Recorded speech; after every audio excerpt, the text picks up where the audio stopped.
E agora a gente vai falar sobre as plantas, né? Aqui tem o corpo das plantas, né? As plantas também têm um corpo e cada parte dela tem uma função. Tem a raiz, o caule, a folha, né? O fruto, a flor, como também algumas têm, a semente. O que é que a raiz faz?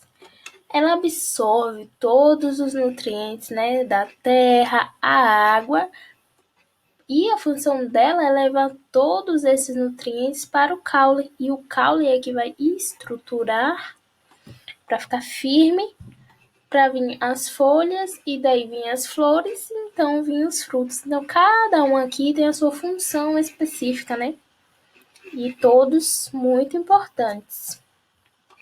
Ó, mas também tem plantas com semente, mas que não dá flor e também não dá fruto, apenas dá semente, que é no caso desse pé aqui de pinhão, né? Algumas plantas produzem semente, mas não têm flores ou frutos, e elas são chamadas de gimnosperma. É o tipo de planta que tem a semente para que ela possa nascer de novo, mas ela não tem flor ou não tem fruto, ela simplesmente só dá a semente. Como também tem plantas que não têm flor, nem fruto, nem semente. Então, como é que elas se reproduzem? Podemos dizer que se cair um talinho aqui dessa planta na terra e ela receber água, receber sol, ela vai germinar, independente de ser por semente ou não. Aí essas plantas ela tem o quê? O caule, né? As folhas e as raízes apenas. As plantas e seu habitat. As plantas também têm suas qualificações e elas são classificadas de acordo com o seu habitat. Tem as plantas terrestres, né? Que são as plantas que vivem fixas do solo pela raiz, que é o caso. Passou demais aqui. Dela aqui, por exemplo, né? Que ela é uma planta terrestre, porque a raiz dela está na terra. E tem as plantas aquáticas, que elas vivem na água, como por exemplo aqui, essa planta aqui, que o nome dela é Vitória Régia, né? A raiz dela tá toda aqui embaixo e ela vive na água, não na terra. E as plantas epíficas, elas vivem sobre outras plantas. Tá vendo aqui? Essa daqui é uma planta. E ela está sobre o caule de outra planta. E essa daqui também, ó. Tá vendo como ela germinou sobre todo o caule? Aí esse tipo de planta, ela é epífica. Reprodução das plantas. A maioria das plantas se desenvolve por sementinhas.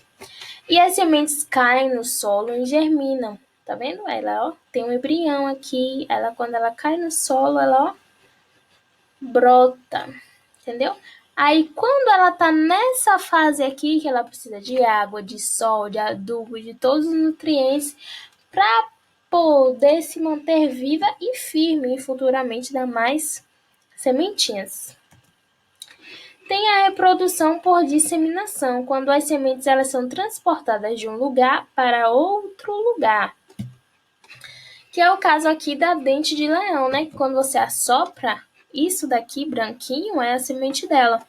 Então, no caso, quando você assopra ela e ela cai em alguma terra, em algum lugar, ela vai germinar e vai nascer mais plantinhas semente dente de leão.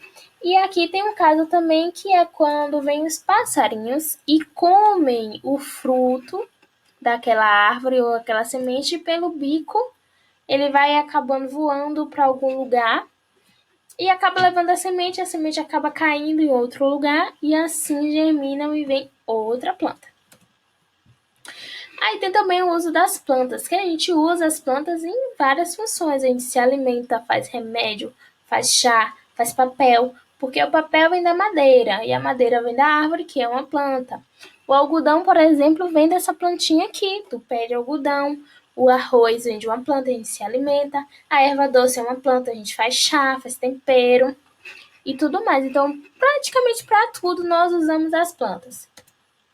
Mas também tem as plantas nocivas. Nem todas as plantas servem como alimento ou podem ser mantidas por perto, pois algumas delas possuem substâncias tóxicas que podem prejudicar a saúde de humanos e também dos animais, como por exemplo aqui a Comigo Ninguém Pode, que se você colocar ela na boca, sua boca vai inchar muito. E essa daqui, o nome dela é bico de papagaio. Quando você toca nela e passa assim nos olhos, os olhos irritam bastante, parecendo que tá queimando. E essa foi a aula de hoje sobre plantas. Até a próxima!